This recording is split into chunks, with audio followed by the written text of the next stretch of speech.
বাংলাদেশ থেকে রপ্তানি পণ্যের উপর ভারত সরকারের দেয়া বিধিনিষেধের বেনাপোল স্থল বন্দরে আটকা পড়েছে গার্মেন্টস সামগ্রী সহ বিভিন্ন পণ্যের শতাধিক ট্রাক।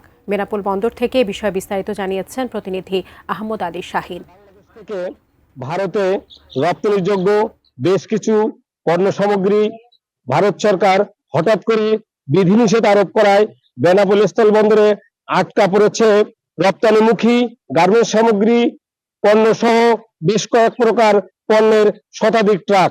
ভারতের নতুন নির্দেশনার ফলে যা দুই দেশের বাণিজ্যিক সম্পর্ক ও আমদানি রপ্তানির গতিপথে প্রভাব ফেলতে পারে বলে মনে করছেন সংশ্লিষ্টরা। এর আগে গত মাসে ভারত আকাশপথে তৃতীয় দেশে পণ্য রপ্তানির জন্য বাংলাদেশকে দেয়া ট্রান্সশিপমেন্ট সুবিধা হঠাৎ করে বন্ধ করে দেয়। একের পর এক এই সিদ্ধান্তে ক্ষতির আশঙ্কায় বাংলাদেশি রপ্তানিকারক ও ব্যবসায়ীরা। বেনাপোল বন্দর দিয়ে প্রতিদিন ভারতে 200 থেকে 250 ট্রাক বিভিন্ন ধরনের পণ্য রপ্তানি হয়, যার মধ্যে প্রায় শতাধিক ট্রাক পণ্য থাকে গার্মেন্টস শিল্পের তৈরি পোশাক।